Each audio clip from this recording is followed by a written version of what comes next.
नर्मदे हर अध्याय 4 श्री नर्मदा पंचदश नामवर्णन। ओम नमो नर्मदाय। श्री मार्कंडेय उवाच तंतोर्णावात्समूर्त्यार्थ त्रिकुटशिखरे स्थितं महाकनकवर्णाभे नानावर्णशिलाचिते। मुनिश्रेष्ठ मार्कंडेय बदले त्यानंतर प्रलयाच्या समुद्रातून पार होऊन महान स्वर्णवर्णित आभावले नाना वर्णाच्या शिलायुक्त त्रिकुट शिखरावर स्थित महादेव दिसले। हे तात, त्या उच्च शिखरावर कोटी रुद्रयुक्त श्री महादेव परमात्मा ईशान अज अविनाशी सर्वभूतमय शिव समासीन होते। हे सुरत मनुसह सर्व देव नमस्कृत त्या चरणयुगुलांना मी वंदन केले। हे आदरणीय, त्या काळी श्री रुद्रासह त्या भयंकर प्रलय सागरात हे कुरुनंदन मी राहिलो। हे ऐकल्यावर राजा युधिष्ठिराने प्रश्न विचारला। हे तात, बंधू बांधवासह श्रवण करत असताना माझ्या हृदयात मोठे कुतूहल जागृत झाले आहे। तेव्हा सांगावे की कमलाक्षी घोर अंधारमय महाप्रलयी सागरात योगी सम भ्रमण करणारी ती स्वतः श्री रुद्रोत्पन्न व नित्य मानणारी कोण होती? श्री मार्कंडेय यांनी सांगितले, अबलाच्या उत्पत्ती संबंधी हाच प्रश्न पूर्वी मी स्वतः मनुला विचारला होता। आज तेच प्रश्न तुम्हाला कथन करतो। परमश्रेष्ठी ब्रह्माची रात्र व्यतीत झाल्यावर विमल प्रभात समय जीवसृष्टीचे सृजन झाल्यावर हे युधिष्ठिर, मी मनुला प्रणाम करून विचारले की चंद्रमुखी श्यामवर्णी कमलदल नेत्राची ती कोण आहे?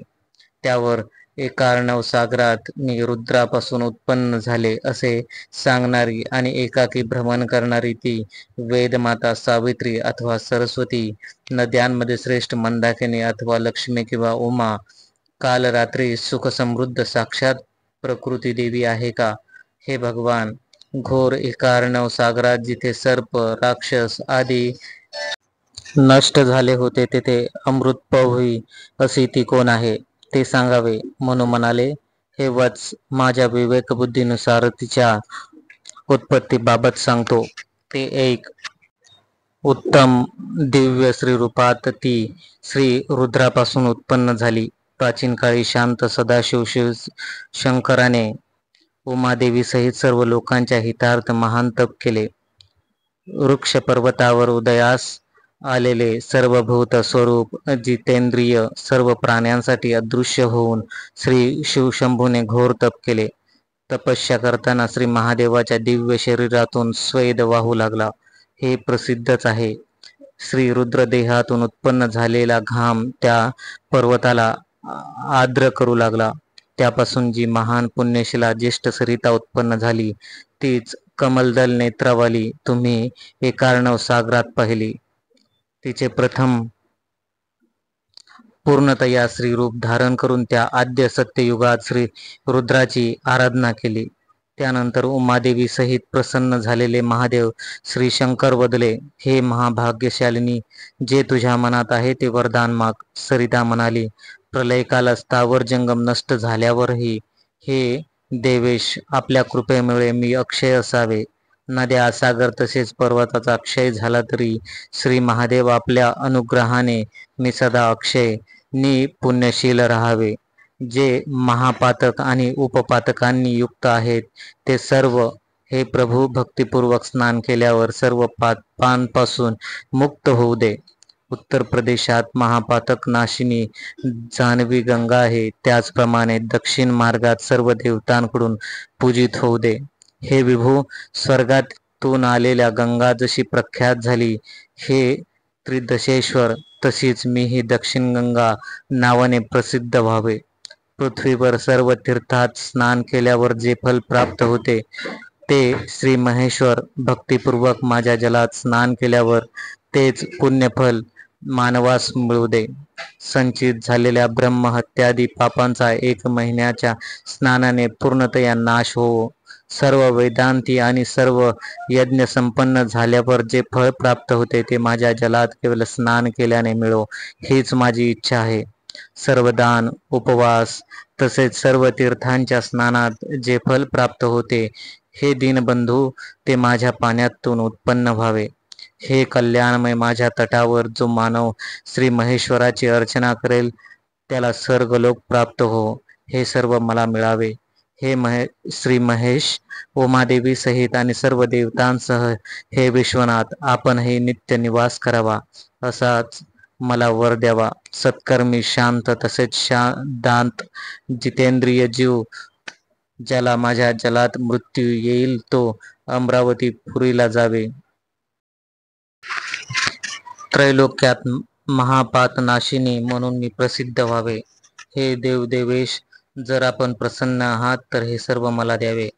हे नृपश्रेष्ठ, हे आणि अन्य दिव्य वर श्री नर्मदाद्वारा मागितल्यावर प्रसन्न झालेले वृषभवाहन शिवशंकर त्यावेळी बदले. हे कल्याणी, तू जे वर मागतेस ते सर्व सफल व्हावेत. हे आनंदिते, त्रैलोक्यात तू अपवाद सोडून हे कमलनयनी, अन्य कोणीही या वरास योग्य नाही. हे वरानने, जेव्हा तू माझ्या शरीरातून उत्पन्न झालीस तेव्हापासून सर्व पापाचे निवारण करणारी निसंशय सिद्ध झालीस. सृष्टीचा क्षय झाल्यावर किंवा विशेष संकट आल्यावर उत्तर तटावर आमरण जे निवास करणारे आहेत, मग ते कीटक, पंगत, वृक्षलता, वनस्पती इत्यादी जरी असतील तरी त्या सर्वांना सद्गती प्राप्त होईल. धर्मपरायण द्विज जे दक्षिण तटाचा आश्रय घेऊन तेथे आमरण निवास करतील ते पितृलोकांचे अधिकारी होतील. तुझ्या सांगण्यावरून आणि इतर कारणामुळे मी उमादेवी सहित सदैव तुझ्या तटावर निश्चितच निवास करेल. हे महादेवी, निसंशय असेच होईल. श्री ब्रह्मदेव, इंद्र, चंद्र, वरुण आणि साध्य देवांसह विष्णू हे सर्व माझ्या आज्ञेनुसार उत्तर तटावर निवास करतील. हे सूरसुंदरी, पितृगणासह अन्य देवताही माझ्या बरोबर दक्षिण तटावर निवास करतील. तुला हाच उत्तम वर आहे. महाभाग्यशालिनी, जा जा, मृत्यूलोकातील प्राण्यांना पापमुक्त कर. ऋषीगण आणि सिद्ध सुरांसह तसेच उमादेवी सहित हे सर्वव्यापी महादेव हे वरदान देऊन मनु व मी वंदन करत असतानाच अंतर्धान पावले. यास्तव ही नर्मदा महान पुण्यशीलनी महापातक नाशिनी आहे. तुम्ही विचारल्यावर ज्या श्री नर्मदेचे वर्णन केले तिच्याबद्दल तुम्हाला आश्चर्य वाटू नये. ही महापुण्यशील गंगा त्रैलोक्यात विख्यात आहे.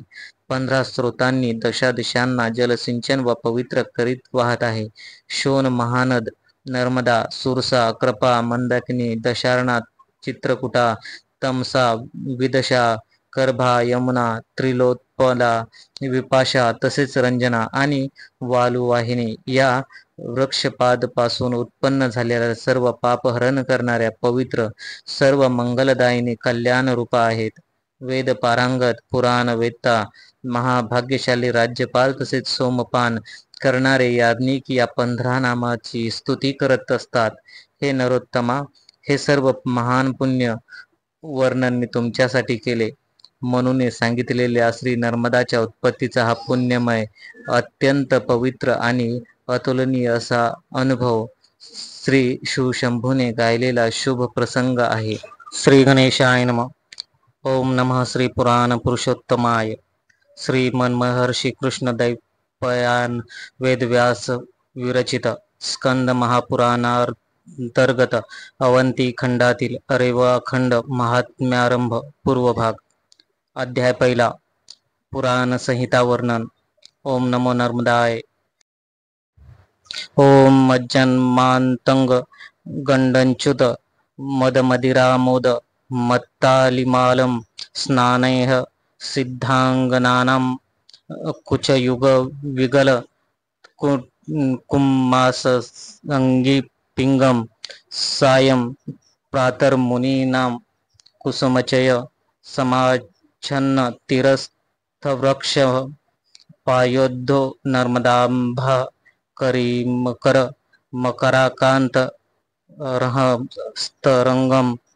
श्री नर्मदा जलात स्नान करत असताना जणू हत्तीच्या गंडस्थलातून वाहणाऱ्या मदरूपी मदिरा सम गंधाने उन्मत प्रभर पंक्ती असलेले स्नान क्रीडा करत असताना देवगणांच्या स्तनयुगलातून निघणाऱ्या केशराच्या संसर्गामुळे पीतवर्णयुक्त तसेच सकाळ संध्याकाळ मुनिगणांनी अर्पिलेल्या फुलांनी अन तटस्थ वृक्षांनी प्राप्त जणू हत्ती व मगरीच्या कराघाताने उठणाऱ्या तरंगांनी युक्त सर्वश्रेष्ठ श्री नर्मदा जल सर्वाचे रक्षण करो. दक्षिणोत्तर उभय तटावर पवित्र नि तीर्थमय सर्व प्राणी मात्रांचे पाप क्षालन करणारी देव मुनी नर यांना वंदनीय अशी नर्मदा नेहमी सर्व पापांचे हरण करो. भूतलावर होणाऱ्या प्राण्याच्या भूत भविष्य व वर्तमानातील सर्व पापांचा ती नाश करो. अवघे पृथ्वीतल पावन करणारी दिव्य जलमयी श्री नर्मदा जिचा वालुकामय प्रदेश व तटाची श्री शिवशंकर आदी देव तसेच विरक्त संन्यासी गणही अभिलाषा करतात आणि त्याचप्रमाणे जिची सेवा मुनिगणांकडून यथोचित केली जाते तशी श्रीरेवा माझ्या कल्याणार्थ असो. नारायण नर प्रतिनिधी रूप सर्वोत्तम नरावतारांनी देवी सरस्वती तसेच महर्षी व्यासांना वंदन करून जय घोष झाला. अनेक ऋषी मुनी पंडितांचे पुण्यक्षेत्र असलेले नैमिषारण्यात ज्ञानसत्राचे अनुष्ठान करून आसनस्थ श्री शौनकने श्री सुताला विस्ताराने विचारले, हे सूत, आपण धर्म निपुण व सदा पूजित आहात असे मी मानतो. पुण्य अमृतमय कथांचे वक्ता महर्षी श्री व्यासांचे आपणच शिष्य आहात. म्हणून हे विद्वान धर्मतीर्थ यात्राशयात मी आपणास विचारतो की तीर्थे खूप आहेत आणि बऱ्याचशा तीर्थाबद्दल मी ऐकलेही आहे. श्री ब्रह्मदेवाशी निगडीत दिव्य नदी सरस्वती तसेच भगवान श्री विष्णू संबंधित पवित्र गंगा नदीबद्दलही ऐकले, परंतु भगवान श्री शंकराच्या तिसऱ्या नदीबद्दल कुठेही ऐकले नाही. आपण वेदगर्भित व्याख्यात देवगणांनी अभिनंदित आहात. हे प्रज्ञावंत तीर्थसमुदायाने परिवेष्टित तिच्याबद्दल मला सांगा. श्री रेवा कोणत्या देशात विराजमान आहे? श्री शंकरापासून तिची कशी उत्पत्ती झाली? तिची आश्रित जी जी तीर्थे आहेत त्यांचे वर्णन माझ्यासाठी करा. श्री सूत म्हणाले, हे कुलपती, आपण अति सुंदर प्रश्न विचारला. सतपुरुषात श्रेष्ठ श्री शौनक श्री नर्मदाचे पवित्र चरित्र अति विचित्र कवी कलुष नाशक आहेत असे ऐकले आहे. वेद, उपवेद, आयुर्वेद, धनुर्वेद, गांधर्व तसेच अर्थशास्त्र आणि वेदांग, शिक्षा, कल्प, निरुक्त, व्याकरण, छंद आणि ज्योतिष इत्यादी विभाग ज्यांनी केले ते 18 पुराणाचे वक्ता सत्यवती नंदन महर्षी व्यास आहेत. त्यांना नमस्कार करून यथाक्रम मी पुराणाचे वर्णन करतो. ज्याच्या कथनाने धर्म आयुची अभिवृद्धी होते. श्रुती म्हणजेच वेद आणि स्मृती म्हणजेच धर्मशास्त्र ब्राह्मणांचे नेत्र म्हटले जातात.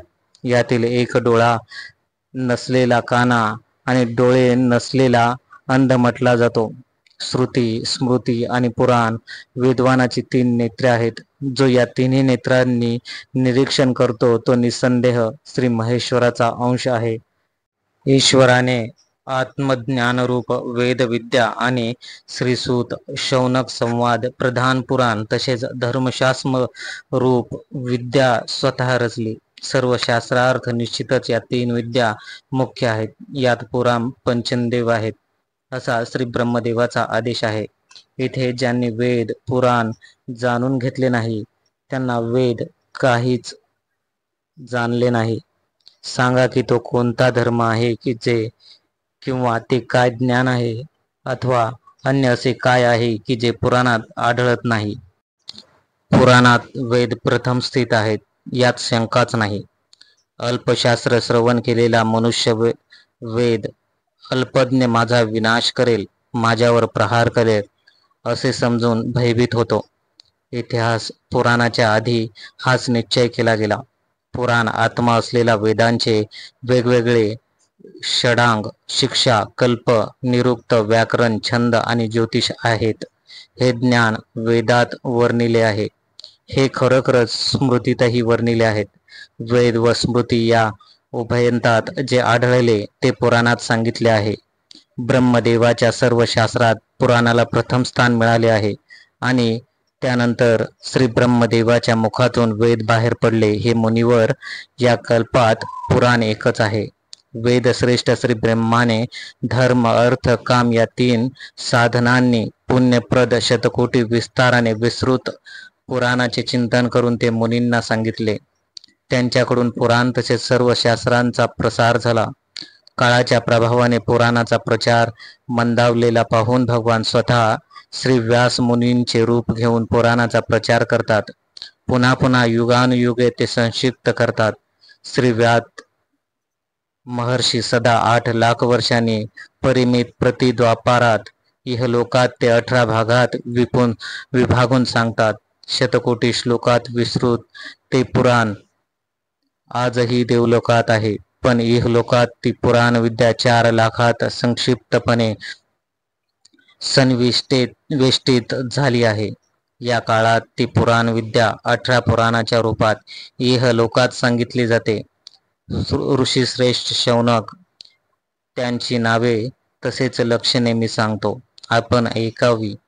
सर्ग कारण सृष्टी, प्रतिसर्ग कार्यसृष्टी, विस्तार, लय, पुनरोत्पत्ती, सृष्टीची पूर्व वंशावली, मन्वंतर, प्रत्येक मनुचा काल व तत्कालीन प्रमुख घटना आणि वंशानुचरित, सूर्य चंद्र वंशातील राजांचे चरित्र वर्णन या 5 लक्षणांनी पुराणात संपन्न आहे. आता त्याचा नावासहित परिचय ऐका. पहिले श्री ब्रह्मपुराण, जे संहितांनी विभूषित नाना पुण्यकथांनी युक्त असे 10,000 श्लोकात विभागले आहे. दुसरे 55,000 श्लोकांनी युक्त पद्मपुराण. तिसरे 23,000 श्लोकांचे श्री विष्णू पुराण. चौथे वायुदेवतेने सांगितलेले वायुपुराण आणि शिवभक्ताच्या योगाने याचे दुसरे नाव शिवपुराण असेही आहे. हे श्री शौनक 24,000 श्लोकात ते गुंफले आहे. पाचवे 4 पर्वात विभक्त असे 14,500 श्लोकांचे भविष्य पुराण आहे. सहावे 9,000 मंत्रांनी युक्त श्री मार्कंडेय पुराण सांगितले आहे. सातवे 16,000 श्लोकातील अग्निपुराण. आठवे 25,000 श्लोकाचे श्री नारद पुराण. नववे 2 भागात विभूषित असे श्रीमद भागवत पुराण 18,000 श्लोकात वर्णिले आहे. दहावे 10,000 श्लोकात ब्रह्मवैवर्त पुराण सांगितले आहे. अकरावे 11,000 श्लोकाच्या संख्येने युक्त लिंग पुराण जाणले पाहिजे. हे ऋषीश्रेष्ठ ते 2 भागात रचले आहे. बारावे 24,000 श्लोकांचे वराह पुराण विद्वान जाणतात, भाग्यवंतात श्रेष्ठ मुनी. 13वे स्कंद पुराण, जे 7 खंडात विभागले असून 21,000 श्लोकात त्याचे निरूपण झाले आहे. हे कुलपते. 14वे 10,000 श्लोकातील वामन पुराण आहे, जे ज्ञानपती. 15वे कलियुगात 17,000 श्लोकांचे 2 भागात विभूषित असे कूर्म पुराण आहे, वक्त्यांमध्ये श्रेष्ठ मुनी. 16वे मत्स्य अवताराद्वारा मनुसाठी 14,000 श्लोकांचे मत्स्य पुराण सांगितले आहे. 17वे 19,000 श्लोकांचे गरुड पुराणाचे स्मरण केले आहे. 18वे 2 भागात विभूषित असे 12,000 श्लोकांनी युक्त ब्राह्मण पुराण वर्णिले आहे. अशाच तऱ्हेने श्री ब्रह्मदेवाद्वारा 18 पुराणेही सांगितली आहेत. पहिले ब्रह्मपुराणाचे सुलभ सारयुक्त उत्तम उपपुराण 2 संहितासहित पवित्र श्री सदाशिवाचा कथाश्रय आहे. त्याची प्रथम संहिता सनतकुमाराने व दुसरी संहिता सूर्यदेवाने भाषित केली. हे महामुनी, ते उपपुराण सनतकुमाराच्या नावाने विख्यात आहेत. दुसरे पद्मपुराणाशी संबंधित नरसिंह उपपुराण आहे. तिसरे श्री विष्णू पुराणाशी संमत शुकगणाद्वारा सांगितलेले शौनकेय उपपुराण आहे. चौथे वायुपुराणाशी नेहमी संमत बाह्यस्पत्य उपपुराण आहे. पाचवे श्रीमद भागवतात नेहमी स्मरण होणारे दर्वासास उपपुराण आहे. सहावे भविष्य पुराणातील संबंधित श्री नारदद्वारा सांगितलेले श्री नारद उपपुराण, ज्याचे कथन विद्वानांनी पूर्वी केले आहे, तेही श्री ब्रह्म नारदीय व श्री नारदीय असे द्विविभाजित आहे. सातवे कापिल 8वे, मानव 9वे, श्री शुक्राचार्य यांनी सांगितलेले औष्णस उपपुराण आहेत. 10वे ब्रह्मांड, 11वे वरुण आणि 12वे 2 रूपात वर्णित कालिका उपपुराण आहे. 13वे महेश्वर, 14वे सांब, तसेच 15वे सर्वार्थाचा संचय करणारे सूर्य उपपुराण आहे. 16वे श्री पाराशर, 17वे देवी भागवत, याशिवाय 18वे कर्मपुराण आहे. ही उपपुराणे मी क्रमशः सांगितली. जो या पुराण संहितेचे पठण व श्रवण करतो तो अनंत पुण्याचा भागीदार होऊन अंती ब्रह्मलोक प्राप्त करतो. श्री स्कंद पुराणातील रेवाखंडाच्या पूर्व भागातील पुराण संहिता वर्णन नावाचा पहिला अध्याय संपूर्ण. नर्मदे हर. अध्याय दुसरा. रेवा महात्म्य वर्णन. ओम नमो नर्मदाय. सूत उवाच. नर्मदायस्तु महात्म्यम कृष्णदैपायनो ब्रवीत तत्तेऽहं संप्रवक्ष्यामि यत्वा या परिपृच्छितम. सूत म्हणाले, हे शौनक, महर्षी व्यासाने श्री नर्मदा महात्म्याचे जे वर्णन केले त्यासंबंधी तुम्ही विचारले तेच मी तुम्हाला कथन करीन. मुनिश्रेष्ठ, श्री नर्मदा तीर्थाच्या विस्ताराचे वर्णन करण्यास श्री महादेव व श्री शिवशंकरा व्यतिरिक्त अन्य कोण समर्थ आहे? हाच प्रश्न प्रथम परीक्षित पुत्र राजा जन्मेजयाने महर्षी व्यास शिष्य पायनला विचारला होता. हे शौनक, श्री रेवातीर्थाशी संबंधित पुण्यव्रत मी आपणास वर्णन करतो. पूर्व काळात परीक्षित यज्ञ दीक्षात जेव्हा दीक्षित झाले तेव्हा हवनीय द्रव्य संचित केल्यावर, ब्राह्मण आसनस्थ झाल्यावर, अग्नीत आहुती टाकल्यावर सर्वत्र धर्मकथा प्रस्तुत होत असतात. हे कुलपती, घ्या, नैवेद्य दाखवा इत्यादी जनांचे शब्द सतत यज्ञभूमीत ऐकू आल्यावर, शिवाय विनोदी व्यक्तींचे विनोद आनंद देत असताना, स्वर्गीय सभेसमान यज्ञारंभ झाल्यावर आसनावर विराजित वैश्यपायन यास जन्मेजयाने विचारले. जन्मेजय म्हणाले, हे वैश्यपायन, महर्षी व्यासांच्या कृपेने आपण सर्व काही जाणता असे मी मानतो. म्हणून ऋषींच्या सानिध्यात आपणास विनंती करतो की आमच्या पूर्वजांचे पूर्व आचरित तीर्थसेवन इत्यादी बाबत सर्व काही मला सांगावे. मी ऐकले आहे की त्यांनी दीर्घकाळ क्लेश अनुभवले. माझे पूर्वज आजोबा पांडव द्यूत खेळताना का हरले? हे विप्र, त्यानंतर तीर्थाच्या लोभापायी ते समुद्रापर्यंत पृथ्वीवर भ्रमण करत राहिले. हे तात, ते अनेक भूभागावर कोणाबरोबर फिरत राहिले? हे सर्व मला सांगावे. मी आपल्याला सर्वज्ञ मानतो. वैश्यपायन वदले, भूमिस्वामी, जे आपण विचारले ते अनग तेच महर्षी वेदव्यास आणि त्रिलोचन भगवान श्री शंकरांना नमस्कार करून मी तुम्हाला सांगतो. तुमचे आजोबा पांडव द्रौपदी बरोबर उत्तम काम्यक वनात ब्राह्मणासहित निवास करून विंध्यांचल पर्वताकडे गेले.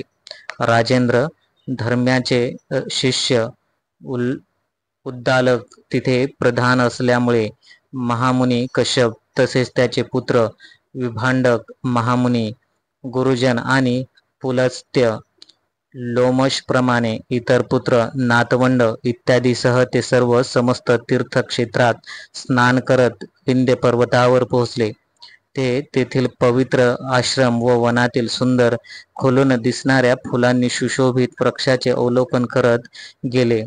चाफा, बहावा, सुरंगी, नागकेशर, बकुळ, कांचन, डाळिंब तसेच बेल, गुलाब, केतकी, कदंब, आंबा, मधुवृक्ष, कडुनिंब, लिंब, तेंदू, नारळ, कवट, खजूर, फणस इत्यादी नाना प्रकारच्या वृक्षलतांनी युक्त फळाफुलांनी बहरलेले कुबेराचे उद्यान चैत्र रथासमान होते. हे अनेक सुंदर जलाशयांनी परिपूर्ण होते. विपुल कमळांनी अलंकृत असे भाग निळ्या, पिवळ्या, पांढऱ्या, नील, लाल कमळांनी आच्छादित आणि हंस, करडुवा, चक्रवाक, आडी, कावळा, बगळा, कोकिळ इत्यादी पक्ष्यांच्या थव्यानी सुशोभित होते. याशिवाय सिंह, वाघ, रानडुक्कर, हत्ती, महाकाय रान म्हैस, गाय, हरिण, अस्वल आदी बलवान प्राण्यांनी युक्त होते. कोकिळ, मोर अशा मनाला सुखदायक नाना प्रकारच्या पक्ष्यांनी ते शोभिवंत होते. दुःख व शौनक विरहित अत्यंत मनोरम, तहानभूक हरपिविणारे सुंदर, सर्व व्याधी विरहित वन होते. तिथे सिंहिणीचे दूध स्नेहपूर्व भावाने हरिण पीत होते. तसेच मांजर आणि उंदीर एका दुसऱ्याचे मुख चाटत होते. सिंहाबरोबर हत्तीची पिल्ले तर मोराशी साप खेळत होते. अशा सुंदर वनात पांडवांनी प्रवेश केला. तेथे तरुण भास्करा समान महर्षी मार्कंडेयाचे दर्शन घेतले. ते नाना शास्त्रात निपुण, कुलीन, सत्वगुण संपन्न, पवित्र आचराने युक्त, बुद्धिमान, क्षमाशील, त्रिकाल संध्या जप परायण, रग, यजु, साम, वेदत्रयी विहित मंत्राद्वारा होम इत्यादी तत्पर ऋषींनी सुभूषित होते. तिथे कोणी पंचाग्नीत तप करीत होते, कोणी एकांतात स्थिर होते, तर काही हात वरून करून सूर्याच्या उपासनेत मग्न होते. काही सकाळ संध्याकाळ भोजन करणारे, तर कोणी एकहारी, कोणी 12 दिवसात, कोणी पक्षात, कोणी अमावस्येच्या दिवशीच भोजन करणारे होते. कोणी शेवाळे तर कोणी पळसाची पाने खाऊन राहत होते. कोणी नियमित आहार करणारे तर कोणी केवळ हवा पाणीच आहार रूपात ग्रहण करणारे होते. अशा प्रकारे वृद्ध मुनींकडून ते सेवित होते. तेव्हा धर्मराज युधिष्ठिराने त्या आश्रमात प्रवेश केला. परमपदावर ध्यानात स्थिर अशा शांत मुनिवरांसोबत दर्शन प्रदक्षिणा झाल्यानंतर एकाएकी त्यांनी साष्टांग दंडवत घातले. श्रद्धेने नतमस्तक झालेल्या राजा युधिष्ठिराला पाहून दृष्टी सुस्थिर करत त्या बुद्धिमान मुनींनी विचारले, आपण कोण आहात? त्यांचे ते वचन ऐकल्यावर जवळ उभ्या असलेल्या बालकाने सांगितले, मी धर्मराज आहे, आपल्या दर्शनार्थ इथे आलो आहे. त्या बालकाचे उत्तर ऐकून आदरपूर्वक पुढे जाऊन मुनींनी म्हटले, वत्स, यावे यावे. त्यांनी त्याला स्नेहभावाने जवळ आसनावर बसवले. सभास्थानापन्न झाल्यावर यथाविधी पूजन करून वन्य अन्न, फळे, कंदमुळे अनेक रसांनी ब्राह्मणासहित पांडवांचा यथायोग्य सत्कार केला. क्षणभर विश्राम करून धर्मराज युधिष्ठिरने उत्कंठापूर्वक मुनींना विचारले, हे भगवान, सर्व लोकात मी आपणापासून दीर्घायू मानतो. हे अनघ 7 कल्पांचा वृत्तांत आपण मला कथन करावा. सृष्टीचा क्षय झाल्यावरही, अर्थात स्थावर जंगम लोकप्रलय झाल्यावर, हे विपेंद्र, आपण कसे किंवा कोणत्या हेतूने नष्ट झाला नाहीत. हे मुनी, गंगा आदी समुद्राला मिळणाऱ्या नद्यांमध्ये कोणत्या नदीचा प्रलय आला आणि कोणती अस्तित्वात होती? पवित्र जलवाली नित्य अशी कोणती नदी आहे जिचा क्षय झाला नाही? हे तात, प्रसन्न मनाने हे मला सर्व सांगावे. ऋषी तसेच सर्व भाऊबंदसह ते ऐकण्याची मी इच्छा करतो. श्री मार्कंडेय बदले, उत्तम उत्तम. हे महाबुद्धिमान धर्मपुत्र युधिष्ठिर, जे तुम्ही विचारता ते निष्पाप वत्स, ते मी यथायोग्य सांगेन. सर्व पापाचे हरण करणारे भगवान शिव वर्णित पवित्र पुराणाचे जो भक्तीने श्रवण करतो त्याचे पुण्य फल ऐका. 1000 अश्वमेघ यज्ञ तसेच शेकडो वाजपेयी यज्ञांनी हे राजा निसंशय ते फळ प्राप्त नाही. ब्रह्मघाती, मद्यपी, चोर आणि गोहत्या करणारा कसाई सुद्धा शिव वचन ऐकून सर्व पापातून मुक्त होतो. सर्व नद्यांमध्ये गंगा व सरस्वती सुद्धा श्रेष्ठ आहे. शिवाय कावेरी, देविका, सिंधू, सालसुटी तसेच शरयू, शतरुद्रा, महीचंबळ, गोदावरी, यमुना, पयोष्णी आणि शतलज पवित्र देवनद्या आहेत. या व्यतिरिक्त इतरही नद्या पापहरण करणाऱ्या आहेत. परंतु हे नृपश्रेष्ठ, तुम्ही जो प्रश्न विचारला त्या संबंधी सांगतो. प्रत्येक कल्पात नद्या काय, अगदी समुद्राचाही क्षय होतो. परंतु सप्तकल्पात क्षय झाल्यावरही जी नम्रता म्हणून तिला श्री नर्मदा म्हटले जाते. हे राजेंद्र, नद्यांमध्ये सर्वोत्तम ही एकच नदी सदा अक्षय आहे. हे महाभाग, मुनिगणाला वंदनीय जलपूर्ण गंगा आणि इतर नद्यांचा प्रतिकल्पात क्षय झाला, परंतु देवी नर्मदा नित्य आहे, म्हणून तिचे हे अनघ मी तुमच्यासाठी तिचे वर्णन करतो. हे राजेंद्र, त्रैलोक्यात ही अद्भुतपूर्ण नदी विख्यात आहे. हा श्रीस्कंद पुराणातील रेवाखंडाच्या पूर्व भागातील रेवा महात्म्य वर्णन नावाचा दुसरा अध्याय संपूर्ण झाला. श्री नर्मदे हर. नर्मदे हर. अध्याय तिसरा. मार्कंडेय कृत पोतार्धरोहण वर्णन. ओम नमो नर्मदाय. युधिष्ठिर उवाच. सप्तकल्पाक्षया घोरास्त्वया दृष्टा महामुने चापि हस्ती भगवंती दीर्घायुरिह कच्छन. राजा युधिष्ठिराने विचारले, हे महामुनी, आपण घोर 7 प्रलय पाहिलेत आणि हे भगवान, इथे आपण व्यतिरिक्त दुसरा कोणी दीर्घायू दिसत नाही. आपण एकट्यानेच प्रलय काळात सहस्रचरण, सहस्रनयन, सहस्र उदर असलेले भगवान पद्मनाभ महासागरात पाण्यावर सुप्तावस्थेत पाहिले. चराचर जळून गेल्यावर खरोखरच त्यांच्याच अनुग्रहाने किंवा त्या महात्म्याच्या वरदानामुळे आपण नष्ट झाला नाहीत. हे निष्पाप मुनिवर, आपण भ्रमण करताना त्या समयी आश्चर्यकारक असे काय दृष्ट पाहिले ते जाणण्याचे हे भगवान खूप कुतूहल आहे. महाभयंकर युगांत आणि महाप्रलय झाल्यावर शेकडो वर्षापर्यंत अनावृष्टीने लोक नष्ट झाल्यावर, औषधीचा अत्यंत नाश झाल्यावर, देव दानवही यज्ञाचा अभाव तसेच कलियुगाच्या प्रभावामुळे अत्यंत दोषग्रस्त व निस्तेज झाल्यावर, नद्या तसेच लहान मोठे तलाव आणि वन उपवन सुकल्यावर, हे ब्राह्मण युगाचा सर्वार्थाने क्षय झाल्यावर, निराकार स्थितीत जेव्हा महलोकवासी जनलोक गेले, ब्राह्मण, क्षत्रिय, वैश्य इत्यादी अनेक ऋषीमुनी महात्म्य दिव्य तेजाने युक्त झाले, तेव्हा हे महामुनी, कोणते प्राणी अस्तित्वात राहिले आणि कोणते नष्ट झाले? हे महाभाग, हे सर्व काही मला सांगावे. हे विपेंद्र, श्री ब्रह्मा, श्री विष्णू, श्री रुद्र आदीच्या कार्यकालातील समाप्ती झाल्यावर अत्यंत दारुण स्थितीत कोणत्या प्राण्याला कशी सिद्धी प्राप्त झाली? बुद्धिमान धर्मराजाने अशा प्रकारे विचारणा केल्यावर ऋषीमुनींनी घेरलेले मुनिश्रेष्ठ मार्कंडेय वदले, हे नरेश्वर, तुम्ही तसेच सर्व ऋषीगण ऐका. वायुदेवतेने विचारल्यावर भगवान श्री शंकराने जे पुराण सांगितले, वायुमार्फत स्वामी स्कंदाने म्हणजेच कार्तिकेयाने हे पुराण ऐकले. त्यांच्याकडून वशिष्ठ मुनींकडून पराशर ऋषींनी, त्याचप्रमाणे पराशर ऋषीकडून जातुकर्ण्याने अनेक महर्षीच्या सहवासात ऐकले.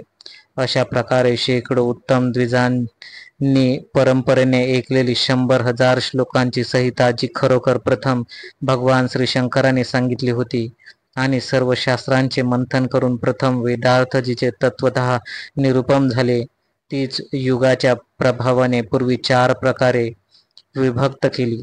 मानवाच्या मंदबुद्धीमुळे महर्षीद्वारा हे सर्व झाले. पशुपती महेश्वराची आराधना करून मी प्रथम जे पुराण ऐकले तेच तुम्हा विस्ताराने सांगीन. जे ऐकल्यावर जीव काया वाचा मने 7 जन्मांत संचित झालेल्या सर्व पापातून मुक्त होतो. सप्तकल्पांचा भयंकर क्षय अर्थात प्रलय मी पुन्हा पुन्हा विधी हरिहर कृपेने पाहिला. 12 सूर्याने जग जळून नष्ट झाल्यावर, तसेच 7 समुद्र सम्मिलित झाल्यावर, भटकल्यामुळे थकलेल्या असूनही मी दोन्ही हातांनी समुद्रात पोहत राहिलो. जेव्हा हे राजा आदित्य सम तेजस्वी अनादी अनंत परमपुरुषाला मी जलात पाहिले, तसेच 10 दिशात सुमेरू पर्वत शिखराला प्रकाशित करत पुत्र पौत्रासह दुसऱ्या मनुलाही पाहिले. ते सुद्धा अंधकारमय अगाध महासमुद्रात क्षणभर विश्राम न करता चक्रावर आरूढ होऊन भटकताना दिसले. भयाने उद्विग्न तसेच दोन्ही हातांनी समुद्रात तरंगणारा मंदयुक्त असा एक महामत्स्यही दृष्टीस पडला. त्यानंतर मला पाहून हे भरतवंशोत्पन्न राजा तो म्हणाला, इकडे ये, इकडे ये. या सर्वात परमप्रधान मत्स्यरूप ते श्री महेश्वरच होते. हे नरेश्वर त्यावेळी त्वरित त्यांच्या मुखात प्रवेश करून अत्यंत थकलेला असा चेतनाशून्य मी परम विश्रांतीच्या अधीन झालो. त्या समुद्राच्या मध्यभागी विशाल भोवरे अनंत तरंगावले जल तसेच फैसांच्या समूहाशी जणू अट्टहास करीत स्वच्छेने नुसार गमन करणारी मगर, मासे आदी जलचरांनी व्याप्त अशी पवित्र देव नदीही पाहिली. त्या नदीच्या मध्यभागात धुंद कामरूपिणी नीलकमल दलासमान महान प्रक्षोभ वहन करणारी दिव्य स्वर्ण वर्णमयी चित्रांगी सोन्यासमान उज्ज्वल आभायुक्त अशी कन्याही पाहिली. जेव्हा ती दोन्ही गुडघे वाकवून विशाल जहाजावर बसली होती तेव्हा मनूने तिला विचारले, हे दिव्य चित्रांगी भगवती, आपण कोण आहात? हे सुरसुंदरी, आपण इथे कोणत्या कारणास्तव राहता? सुरासुरगण नष्ट झाल्यावरही प्रलयाच्या जलात लीला करत भ्रमण करत आहात. नद्या, सागर, पर्वत अनेक वेळा नष्ट झाले तरी हे साध्वी आपण एकट्याच कशा राहता? त्यामागे काही महान हेतू आहे का? देवी, हे सर्व ऐकण्याची मी इच्छा करतो, आपण सांगावे. अबला म्हणाली, श्री महेश्वराच्या अंगातून उद्भवलेली अमृता या नावाने मी विख्यात आहे. पापहरिणी पुण्यशील माझ्यासारख्या देवनदीचा आश्रय घेतल्यावर भय कसे? हे द्विज, मी तुमच्यासाठी ही विशाल नौका घेऊन आले आहे, जिच्यात श्री सदाशिव विराजमान आहेत. अशा नौकेचा कधी क्षय होत नाही. तिचे ते वचन ऐकून आश्चर्याने प्रफुल्लित नेत्राने मी मनूसह त्या नौकेवर आरूढ झालो आणि दोन्ही हात जोडून नतमस्तक टेकवून त्या अभय प्रदान करणाऱ्या व्यापक परमेश्वराची स्तुती केली. सद्योजात श्री महादेव व वामन देवाला नमस्कार असो, प्रत्येक कल्पात प्रकट झालेल्या भवरूपाला नमस्कार असो, भक्तीने जाणलेल्या स्वरूपाला नमस्कार असो, भूर्भुवाला नमस्कार असो, श्रीरामवंद्य ज्येष्ठ श्रेष्ठ रूपाला नमस्कार असो, भद्रकालनकाली रूपाला नमस्कार असो, अचिंत्य अव्यक्त रूप श्री महादेवाचे तेज मी जाणतो. माझा त्या देवादिदेव श्री रुद्राला पुन्हा पुन्हा नमस्कार असो, जगाच्या उत्पत्ती विशाल हेतूला पुन्हा पुन्हा नमस्कार असो. अशा प्रकारे सृष्टीपूर्व श्री महादेवाची मी निष्पाप स्तुती केली. तेव्हा प्रसन्न होऊन श्री महादेव मला बदले, हे सूतव्रत वरदान माग. हा श्री स्कंद पुराणातील रेवाखंडाच्या पूर्व भागातील दिव्य मार्कंडेय अवतारारोहण वर्णन नावाचा 3रा अध्याय समाप्त. नर्मदे हर. जे याचे भक्तिपूर्वक कीर्तन व श्रवण करतील तसेच प्राप्तकाली उठून ही 15 नावे उच्चारतील, हे भरतवंशोत्पन्न राजा ते स्नानामुळे मिळणारे सर्व पुण्य प्राप्त करतील. शेवटी सूर्यासम दिव्य विमानाने शेकडो घंटा क्षणाला नादत असतात मनुष्य शरीर सोडून परमगतीला प्राप्त करेल. हा श्री स्कंद पुराणातील रेवाखंडाच्या पूर्व भागातील श्री नर्मदा पंचदश नामवर्णन नावाचा 4था अध्याय पूर्ण झाला. नर्मदे हर. नर्मदे हर. अध्याय 5वा. श्री नर्मदा नाम निरुक्ती वर्णन. ओम नमो नर्मदाय. युधिष्ठिर उवाच. आश्चर्यमेतदखिलं कथितं भो द्विजोत्तम विस्मयं परमापन्ना ऋषीसंगामया सह. राजा युधिष्ठिरांना विचारले, हे द्विजोत्तम, आपण सर्व आश्चर्यमय वृत्तांत सांगितला. माझ्यासह ऋषीगणांना अत्यंत विस्मयकारक वाटला. आहा, पुण्यमयी अयोनिजा भगवती श्री नर्मदा श्री रुद्र देहापासून प्रगट झाली असून महापापांचा क्षय करणारी आहे.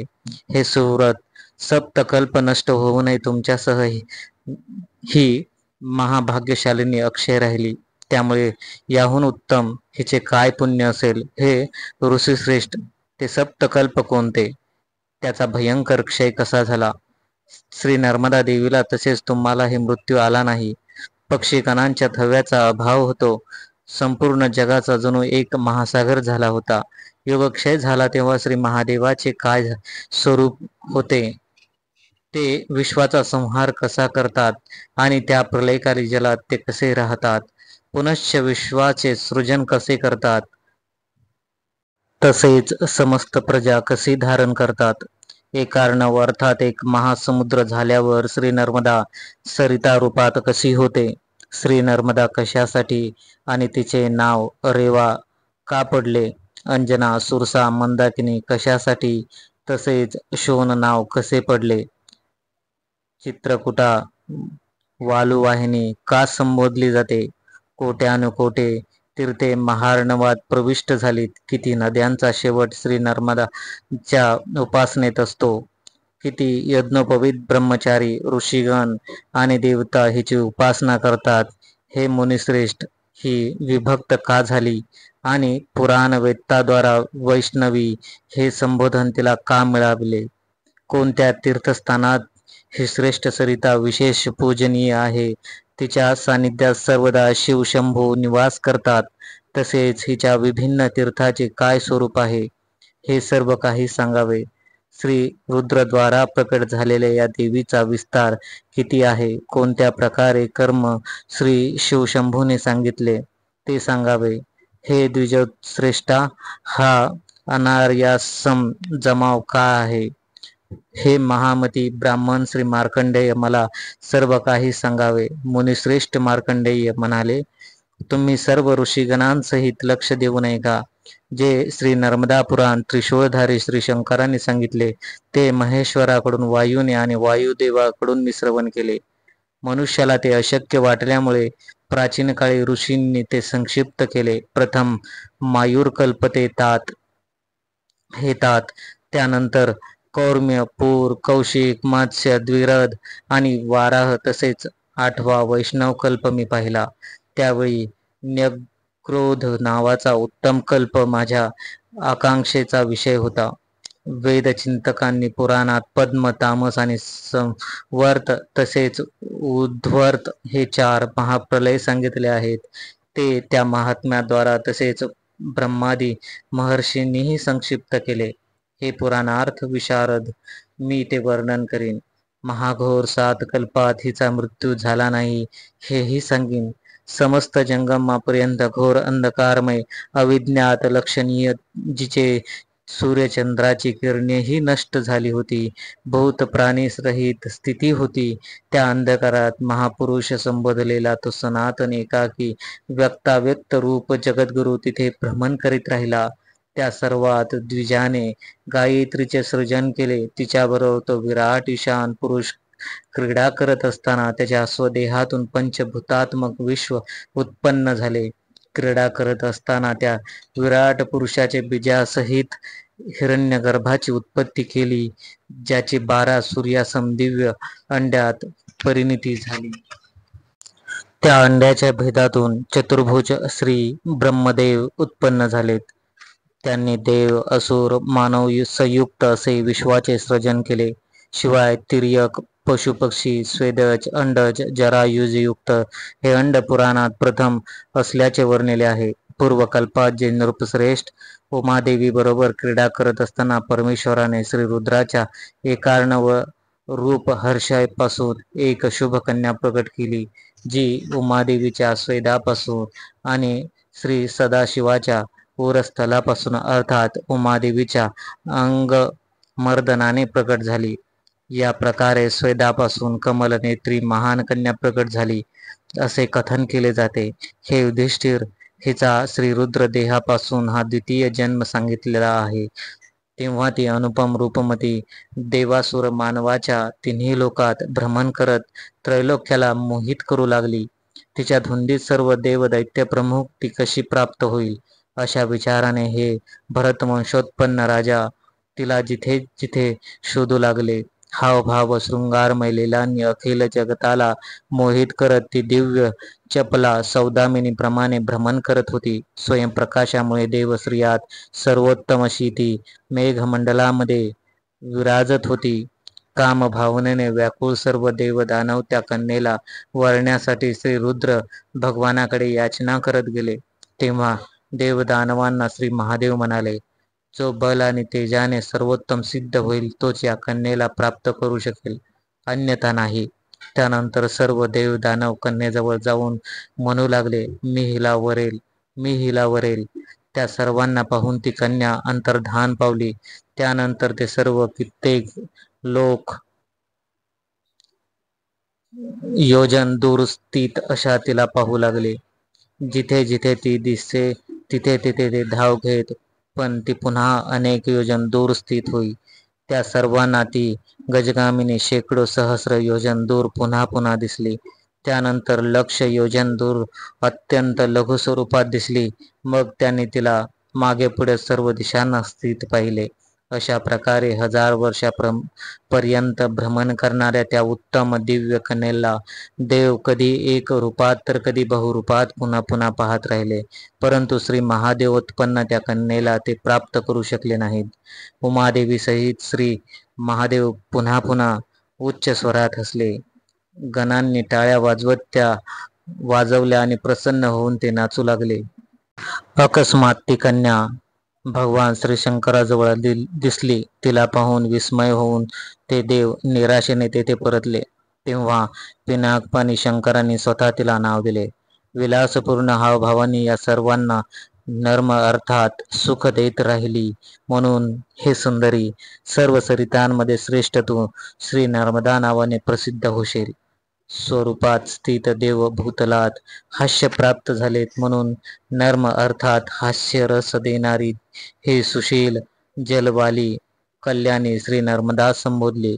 सप्तकल्पांचा क्षय झाल्यावरही भगवान श्री शिवशंभूने हिला प्रथम जे वर दिले त्यामुळे नम्रत झालेली म्हणून हे राजेंद्र श्री नर्मदा या नावाने विख्यात झाली.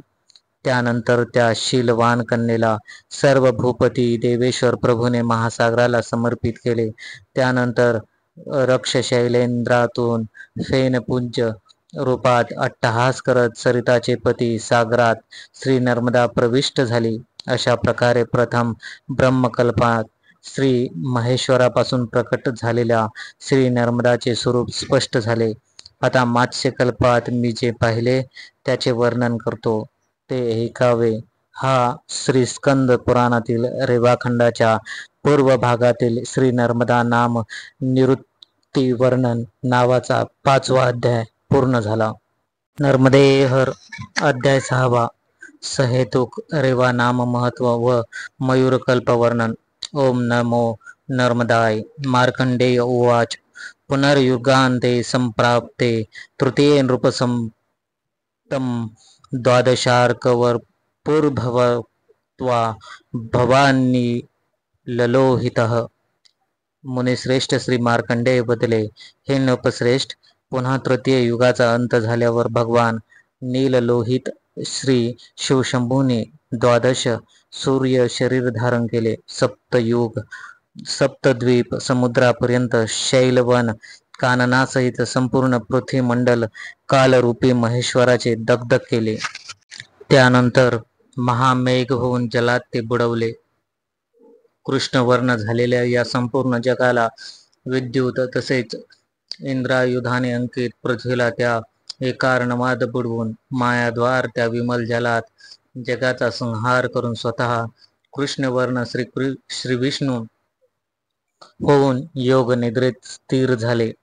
त्यानंतर मी त्या घोर अंधकारमय प्रलय जलात वायुरूपी श्री महेश्वराच्या स्वरूपात 1000 दिव्य वर्षापर्यंत भ्रमण करत राहिलो. ज्याने हे गहन दृश्य निर्माण केले त्या देवेश्वराचे ओम पूर्वक ध्यान करत हे राजेंद्र त्या विमल जलात मी स्थिर राहिलो. सर्व स्थावर जंगम नष्ट झाल्यावर त्या घोर महार्णवात एकाएकी स्वर्णपत्रावाल्या मयूराला पाहिले, जो आकर्षक चंद्रबिंबाने युक्त होता. सुंदर नेत्र असलेला नीलकंठ होता. त्यानंतर तो मयूर त्या महार्णवात मोठ्या आवाजात विक्षोभ करत 3 शिखराचा शिखंडी त्रैलोक्याचा रक्षक असा महानुभाव भ्रमण करू लागला. श्री शिवशंभोनेच मयूररूप अर्थात श्री रुद्र स्वरूपात त्या विक्षुब्ध महार्णवात भ्रमण करणाऱ्या महावेगवान श्रेष्ठ सरितेला पाहिले. लाटाच्या जाळ्यात भ्रमण करणाऱ्या तिला अचानक पाहून मयूररूपी श्री महादेवाने विचारले, तू कोण आहेस? हे शाश्वत शरीरूपिणी या महाप्रलयातही तुझा क्षय झाला नाही. समस्त सुरगण नष्ट झाल्यावर, तसेच सर्व सरोवर सरिता सागरही विलीन झाल्यावर, हे कमलनयनी तू कोण भ्रमण करत आहेस? कुठे जात आहेस आणि तुझा क्षय का झाला नाही? श्री नर्मदा उत्तरली, हे देवेश, आपल्या कृपेने मला मृत्यू आला नाही. हे देव, रात्र व्यतीत झाली, आपण पुन्हा विश्वाचे सृजन करावे असे सांगितल्यावर श्री महादेवाने आपले पंख पंजर फडफडवले. त्यावेळी त्याच्यातून आणि पंखातून बाहेर पडून देवदैत्यराज प्रकट झाले. त्यांच्यात श्री नर्मदा सरिता पुन्हा भ्रमण करीत राहिली. त्यानंतर हे भरत श्रेष्ठ एक अन्य महापर्वत दिसला, जो अति विस्तीर्ण 3 शिखरांनी युक्त बैलशृंगासमान होता. तो त्रिकुट नावाने विख्यात व सर्व रत्नाने विभूषित होता. त्या चित्रकूटाला भिजवत ती भूतलावर आली म्हणून त्रिकुटी नावाचे प्रख्यात झाली. पितरांना तारणारी परा म्हणून प्रसिद्ध झाली. त्यानंतर द्वितीय शिखरावर गंगा धरणीत तलावर विस्तीर्ण झाली. त्यावेळी चित्रकूटाचा तिसरा शृंग 7 खंडात विभक्त झाला. तेच जम्बूद्वीप 7 कुल पर्वत आहेत. चंद्र नक्षत्रासहित ग्रह, ग्राम, नदी, नद, अंडज, स्वदेश, उद्भिज आणि जरायुज प्राणी प्रकट झालेत. अशा प्रकारे हे सर्व जग त्या मयुरापासून प्रकट झाले. हे नर शार्दूल, समस्त श्री महादेवाचेच हे प्रगट स्वरूप झाले. त्यानंतर त्या नद्या व समुद्राचे अलग अलग विभाग करून देवदेवेश्वराने श्री नर्मदाला दक्षिण दिशेस प्रयाण करण्यास सांगितले. या प्रकारे ती महापात नाशिनी दक्षिण गंगा प्रसिद्ध झाली. जशी उत्तर दिशेस गंगा पवित्र आहे, त्याच प्रकारे तो दक्षिणेस आहे. जशी महापवित्र गंगा माझ्या मस्तकातून उत्पन्न झाली, त्याच प्रभावाने युक्त हे महाभाग्यशालिनी निसंशय तूही आहेस. तसेच हे सुव्रते, मी माझ्या एकांशाने सदा तुझ्याबरोबर राहीन. महापातकांसाठी तू औषध रूपी सिद्ध होशील, असे श्री महादेवाने सांगितल्यावर ती शीघ्रगती वाली महापातक नाशिनी श्री नर्मदा दक्षिण दिशेस निघून गेली. वृक्ष शैली प्राप्त झाल्यावर चंद्रमौळी शिवशंभूच्या अनुग्रहाने महावेगवान जलप्रवाहाने श्री महादेव प्रेरित जलमयी उत्पन्न श्री नर्मदा हे महामहिपती श्री महादेवाद्वारा महती नावाने प्रसिद्ध झाली. तपस्या करताना त्या श्री महादेवाच्या त्रिशूळाच्या अग्रभागातून काही जलबिंदू पडल्यामुळे ती शोण नावाने प्रसिद्ध झाली. ते 17 बिंदू गणले जातात. या सर्व श्री रुद्रदेहातून निघणारी व श्री महादेवाकडून वरदान प्राप्त झाल्यामुळे सर्व नद्यांमध्ये श्री नर्मदा अत्यंत पुण्यशील आहे. श्री शंकराच्या अनुग्रहामुळे महापात नाशिनी ती देवी त्या घोर महार्णवात दिसू लागली. अशी स्पष्ट स्वरूप महाकाया असल्यामुळे ही महती म्हणून संबोधली जाते. मेघमंडळासम द्विजगाद्वारा क्षोभ प्राप्त केल्यामुळे कलुषत्व वहन करताना सरस झाली म्हणून सुरसा म्हटले जाते. सर्व लोकांना अभय प्रदान करणारी, तसेच संसार सागरात बुडणाऱ्यावर कृपा करणारी कृपा नावाने ज्ञात आहे. प्राचीन पुण्यमय कुलयुगात दिव्य मंदार वृक्षांनी अलंकृत, कल्पवृक्षाने व्याप्त, फुललेल्या रोहित वृक्षांनी घेरलेली, मंदगतीने वाहणारी मंदाकिनी घोषित झाली. महार्णवाच्या प्रलय जलाला भेदून इहलोकात शीघ्र आली म्हणून सिद्ध व देवतांना पूजित अशी ती महार्णवा बनली जाते. विविध कमळांनी युक्त आणि वृक्ष पर्वतातील हत्तींनी व्याप्त विपुल पर्वतांना भेदून महासागराकडे धाव घेणारी, सर्व दिशांना उच्च आवाजात भ्रमण करणारी, जिथे जिथे भूमीला स्नान घालत विराजमान असते म्हणून तिला रेवा म्हणतात. पत्नी पुत्रादी अत्यंत दुःखी शापांनी घेरलेल्या मनुष्याला पापरहित करणारी अशी ती विपापा नावाने ओळखली जाते. मलमूत्र, धूळ, रक्त आदी घाणेने युक्त शरीररूपी पाशांनी बद्ध व्यक्तींना संसार सागरात तारणारी आणि पाशमुक्त करणारी असल्यामुळे विपाशा नावाने जाणतात. ही नर्मदा निर्मल जलवाली, सुंदर चंद्रमुखी तसेच महाघोर अंधकारातही महाप्रभेसारखी असल्यामुळे हे नरपश्रेष्ठ विद्वानाने हिला विमला संबोधले आहे. चंद्रकिरणांसम आणि सूर्यरश्मीसम प्रभावशाली हस्तांनी अर्थात विश्वाला प्रसन्न करत वाहणारी ही करभा नावाने प्रसिद्ध झाली. हे भारत लोकांचे केवळ दर्शनानेही रंजन करत असल्यामुळे धात्वर्थक रंजना नाव सार्थक झाले. हे राजश्रेष्ठ तृण वेल झुडपे आदी तसेच प्राणी पक्षी यांचाही उद्धार करून स्वर्गात नेणारी असल्यामुळे हिला वालू वाहिनी किंवा वायुवाहिनी म्हणतात. या प्रकारे जो या नावांना आणि विशेषतः त्याच्या उत्पत्तीला जाणतो तो पापमुक्त होऊन निसंशय रुद्र लोकात जातो. हा स्कंद पुराणातील रेवाखंडाच्या पूर्व भागातील सहेतुक रेवा नाम महत्व व मयूर कल्पवर्णन नामक 6वा अध्याय संपूर्ण झाला. नर्मदेहर अध्याय 7वा पूर्वकल्प समुद्रोद्भव वर्णन. ओम नमो नर्मदाय. श्री मार्कंडेय उवाच. पुनरेकारण्वे घोरे नसते स्थावर जंगमे सलिले नालुप्ते लोके निरालोके तमोद्भवे. मुनिश्रेष्ठ श्री मार्कंडेय वदले, पुन्हा एकदा चराचराचा घोर विनाश झाल्यावर इहलोक जलव्याप्त झाले. एकार्ण व रूप प्रकाशरहित अंधकारमय झाले. या अंधकारपूर्ण महासागरात काजव्यासम रूपवान एकटे श्री ब्रह्मदेव दिव्य 1000 वर्षापर्यंत भ्रमण करीत राहिले. तेव्हा श्री ब्रह्मदेवाने 1000 योजनपर्यंत पसरलेले अपरिमित व सर्वश्रेष्ठ 12 सूर्यासह तेजस्वी सहस्र चरणवाले कासव शरीर धारण केलेल्या त्या परमात्म्याला क्षीरसागरात पाहिले. हे आश्चर्य चकित झालेले श्री ब्रह्मदेव त्यांना हळूच जागे करू लागले. वेदांगात होणारी स्तुती तसेच मंगल वचनाने जागे करत ब्रह्मदेवाने सांगितले, हे वाचस्पती महाभूत जागे व्हा, माझा नमस्कार स्वीकार करा. हे परमेश्वर, आपल्या उदरात संपूर्ण जग स्थित आहे. हे परम तेजस्वी, हे जग संक्षिप्त केले होते ते आपण मुक्त करा. ब्रह्मरात्र व्यतीत झाली आहे, आता दिवस होत आहे.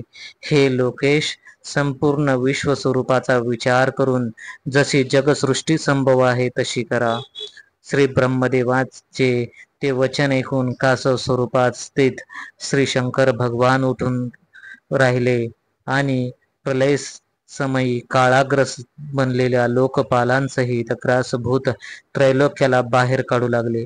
देव, दानव, गंधर्व, यक्ष, सर्प, राक्षस, चंद्रासह सूर्य आदी सर्व ग्रह त्याच्या शरीरातून बाहेर पडत होते.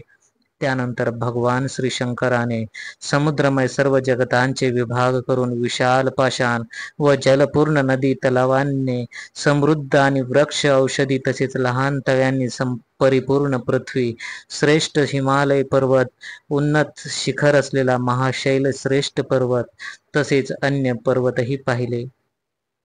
जंबूद्वीप, कुशद्वीप, कैच, शाल्मली, पुष्कर, लक्ष आणि शाक द्वीप तसेच लवण, इंदू, सर्पी, धृत, दक्षी, दही, क्षीर, सुरा हे सप्त महासागर, महापर्वत आणि लोक सर्व समोर पाहिले.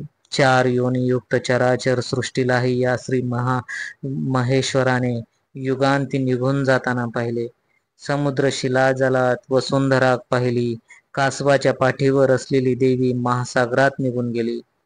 प्रभूने विखुरलेल्या शैल शिखरात जे नदी तलाव वर्जित होते तिथे असंख्य तरंगांनी युक्त चंचल जलवाली भरपूर विविध भवरे, अनेक औषधी वेली विकसित, विभिन्न कमल आणि शिला तलांनी व्याप्त, रंगीबेरंगी अनेक जातीचे हंस तसेच सारस आदी पक्ष्यांच्या किलबिलाटासह मासे, कासव यासारख्या जलजीवांनी पूर्ण दिव्य माया रूपवाली सुंदर श्यामल मेघ समान चमकत्या सोन्यासमान कांती असलेली अनुपम जलाशयाने पूर्ण नदी भगवान श्री शंकराने पाहिली. त्या नदीच्या मध्यभागी नूतन मेघासमान श्यामल विशाल कटिक भाग तसेच घन स्तनवाली अनुपम वस्त्र व नाना दिव्य आभरणींनी अलंकृत नुपुराच्या आवाजाने आकर्षित करणारी हार केयुराने शोभित योगमाया रचित वैशिष्ट्यपूर्ण दिव्य आभरणांनी आभूषित अव्यक्त अंग परम सौभाग्यशालिनी स्वतः श्री रूप धारण करून सर्वांना आनंद देणारी अशी श्री नर्मदा देवी श्री शंकराने पाहिली. अर्ध उद्यत भुजा, कमलपत्राप्रमाणे नेत्र आणि देवादिदेव श्री शंकराची स्तुती करत पाण्याच्या वर येणाऱ्या त्या कल्याणीला पाहून विस्मित हृदयाने तिच्या निर्मळ जलात स्नान करून मी तिची स्तुती करू लागलो. वेदमंत्राने प्रसन्न होऊन मी तुझी पूजा केली. हे राजन, त्यापूर्वीची चराचर सृष्टीही मी पाहिली. देवासुर, गंधर्व, नाग, मोठे साप हे सर्व दिसले. जिचा कधी क्षय झाला नाही अशा या महाभाग श्री नर्मदालाही पाहिले. हे नृपोत्तम, श्री महादेवाच्या कृपेने त्यांच्याच शरीरापासून उत्पन्न झालेल्या श्री नर्मदाला पुन्हा पुन्हा पाहिले. हे मी तुम्हाला सांगितले. ब्राह्मण आदी जे श्रेष्ठ कूर्म कल्पातील या प्रादुर्भावाच्या कथेने पठन करतात, तसेच जे विद्वान ही कथा श्रवण करतात, ते सर्व पापातून मुक्त होतात. हा श्री स्कंद पुराणातील रेवाखंडाच्या पूर्व भागातील पूर्वकल्प समुद्भव वर्णन नावाचा 7वा अध्याय संपुष्ट झाला. नर्मदे हर.